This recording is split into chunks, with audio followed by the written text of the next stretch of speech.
Assalamualaikum warahmatullahi wabarakatuh. Waalaikumsalam warahmatullahi Waalaikumsalam wabarakatuh. warahmatullahi wabarakatuh. Selamat pagi yang terhormat Bapak Dr. Mulyanto Widodo MPD dan Ibu Destiani MPD selaku dosen mata kuliah MKU Bahasa Indonesia dan teman-teman lainnya yang berbahagia. Pertama-tama marilah kita panjatkan puji syukur kita kepada Allah Subhanahu wa taala karena telah memberikan rahmat kesehatan dan keselamatan sehingga kita dapat berkumpul di ruang Zoom pada pagi hari ini. Adapun topik yang akan kami bahas adalah sintesis pada KTI dan kutipan langsung dan kutipan tidak langsung. Perkenalkan, nama saya Azhar Rentonsia dengan NPM 21530532020 yang akan bertugas sebagai moderator pada hari ini. Saya akan membimbing jalannya diskusi ini. Adapun anggota kelompok saya, Anissa Indah Saputri dengan NPM 2113053105, Devara Triamonika 2113053030, Dwi Nur Azizah dengan NPM 2113053178, Ernawati dengan NPM 2113053203, dan Maria Natalisa dengan NPM 2113053116. Rangkaian acara yang akan kita lewati adalah yang pertama sesi pembukaan, yang kedua sesi penyampaian dan penyajian materi, dan sesi terakhir adalah sesi penutup. Baiklah teman-teman, langsung saja kita mulai ke sesi yang pertama yaitu pembukaan. Marilah kita mengucapkan basmalah bersama-sama. Bismillahirrahmanirrahim. Selanjutnya adalah penyampaian dan penyajian materi. Saya persilahkan kepada Anissa Indah Saputri untuk membacakan materi yang pertama. Baik, terima kasih. Yang pertama itu ada pengertian sintesis pada karya tulis ilmiah. Sintesis merupakan suatu rangkuman dari berbagai macam jenis sumber rujukan yang sejalan dan sesuai dengan kebutuhan penulis di dalam karya tulis ilmiah. Dalam Kamus Besar Bahasa Indonesia, sintesis diartikan sebagai paduan berbagai pengertian atau hal sehingga merupakan kesatuan yang selaras atau penentuan hukum yang umum berdasarkan hukum yang khusus. Selanjutnya, fungsi sintesis pada karya tulis ilmiah adalah sebagai pendapat gagasan atau ide baru yang diberikan oleh penulis untuk memecahkan masalah yang ditemukan. Hasil dari sintesis dapat berupa data, fakta, informasi, atau ide pokok baru yang sebelumnya belum pernah ditulis oleh orang lain. Sintesis juga dapat disebut sebagai intisari dari suatu karya ilmiah, sehingga jalan sampai penulis hanya mengumpulkan berbagai informasi yang berasal dari berbagai sumber rujukan. Baik, materi selanjutnya akan dijelaskan oleh Saudari Erna. Kepada Saudari Erna dipersilahkan. Baik, materi yang selanjutnya adalah syarat sintesis pada karya tulis ilmiah.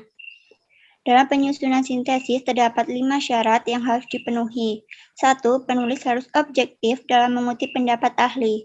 Objektif yang dimaksud di sini adalah penulis mengambil sumber rujukan tidak berdasarkan asumsi atau prasangka, namun berdasarkan fakta sehingga bisa dipertanggungjawabkan melalui data. Yang kedua, penulis harus kritis terhadap sumber rujukan. Artinya, seorang penulis dapat mengevaluasi kembali sumber rujukan yang ia dapat sesuai atau tidak dengan topik bahasan yang akan ia gunakan. Yang ketiga, penulisan dapat membentuk dan mempertajam sudut pandangnya. Yang keempat, penulis harus mencari kaitan antara sumber rujukan dan topik bahasan. Dan yang kelima, penulis mencari bagian dari sumber rujukan yang sesuai dengan kebutuhan karyanya. Selanjutnya.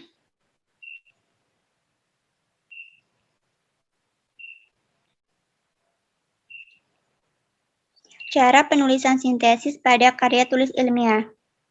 Ada beberapa hal yang perlu diperhatikan oleh penulis dalam penyintesisan ini, antara lain 1. Membaca tulisan orang lain, baik yang bersumber dari buku, majalah, surat kabar, tabloid, maupun internet, yang bertemali atau sesuai dengan topik yang akan digarap.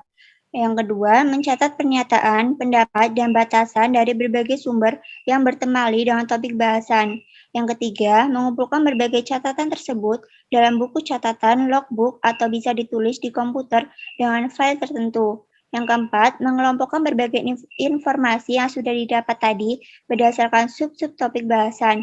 Yang kelima, mensortir dan mengurutkan berbagai informasi tersebut sesuai dengan peta pikir atau kerangka tulisan yang akan disusun.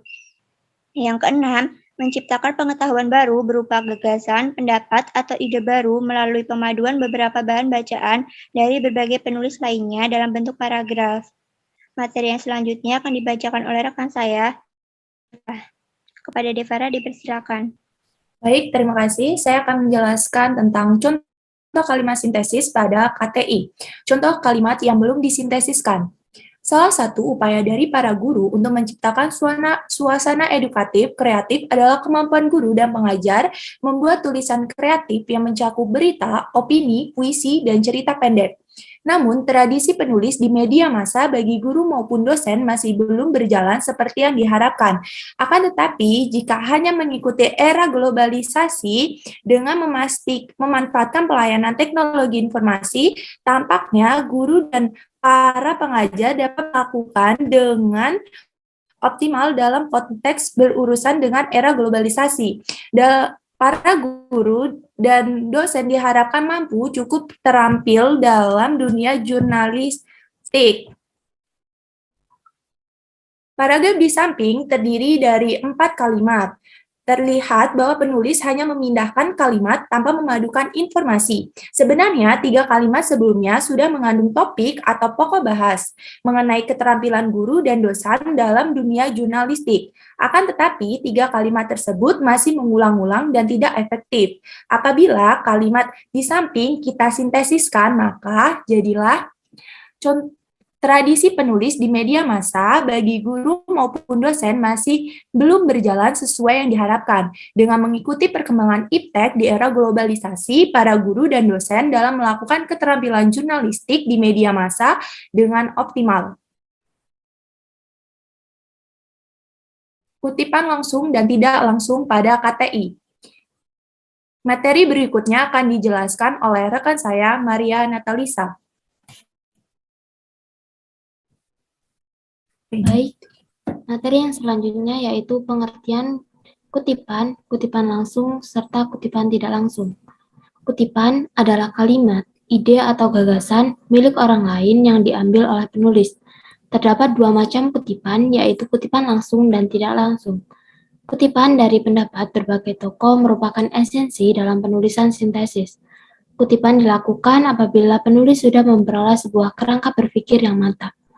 Walaupun kutipan atas pendapat seorang pakar itu diperkenankan, tidaklah berarti bahwa keseluruhan sebuah tulisan dapat terdiri dari kutipan-kutipan. Garis besar kerangka karangan serta kesimpulan yang dibuat harus merupakan pendapat penulis sendiri.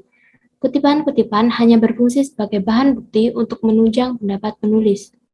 Kemudian, kutipan langsung adalah jika penulis mengutip sama persis dengan sumber yang diambil tanpa mengubah sedikit pun kalimat atau teks dari sumber yang dikutip, yang umumnya adalah berupa kalimat atau alinea, atau kutipan bisa panjang dan pendek. Kemudian kutipan tidak langsung adalah memparafrase atau mengambil gagasan atau ide sumber tertentu, namun menggunakan kalimat atau bahasa pengutip biasa disebut dengan menyitir atau sitiran. Materi yang selanjutnya akan dibacakan oleh Dwi. Baik, terima kasih Maria. Selanjutnya materi akan saya lanjutkan. Cara menulis kutipan langsung dan tidak langsung.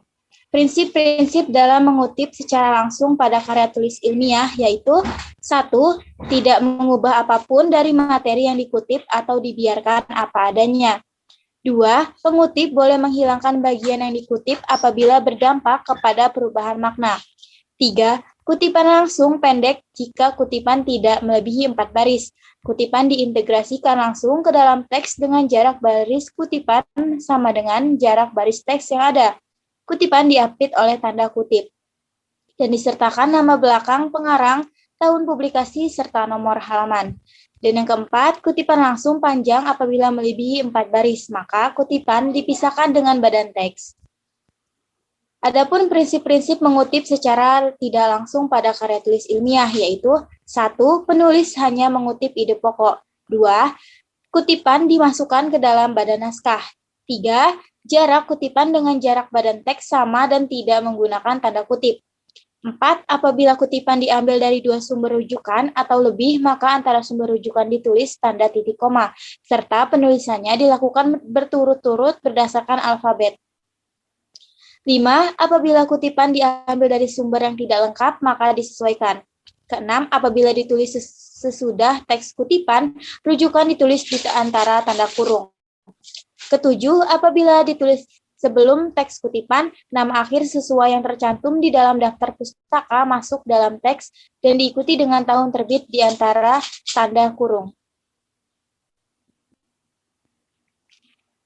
Berikut tujuan dari kutipan. 1. Untuk menegaskan atau mendukung isi uraian atau karya tulis ilmiah. 2. Untuk membuktikan kebenaran dari pernyataan yang ditulis oleh penulis. 3. Untuk mencegah terjadinya penggunaan atau pengakuan bahan tulisan orang lain sebagai milik sendiri. 4. Untuk menghargai penulis yang mempunyai ide sebelumnya. Dan yang terakhir, untuk membantu pembaca mengetahui lebih dalam mengenai kutipan tersebut. Baik, selanjutnya saya serahkan kepada moderator, kepada Zahra, dipersilakan. Baik, terima kasih kepada Dwi Nur Azizah. Dapat kita simpulkan, dalam penulisan karya ilmiah harus memperhatikan kaidah saat melakukan dan juga saat mengutip. Sintesis sendiri merupakan data, fakta, informasi, atau ide pokok yang sebelumnya belum pernah ditulis oleh orang lain, berbeda dengan kutipan, yaitu ide atau gagasan orang lain yang diambil oleh orang penulis karya ilmiah. Penerapan yang baik tidak akan berujung ke ranah hukum. Demikianlah penyajian materi presentasi kelompok kami. Mari kita mengucapkan alhamdulillah. Alhamdulillah. Saya sebagai moderator memohon maaf atas kekurangan dan terima kasih untuk perhatiannya. Saya akhiri. Wassalamualaikum warahmatullahi wabarakatuh. Waalaikumsalam Waalaikumsalam warahmatullahi wabarakatuh.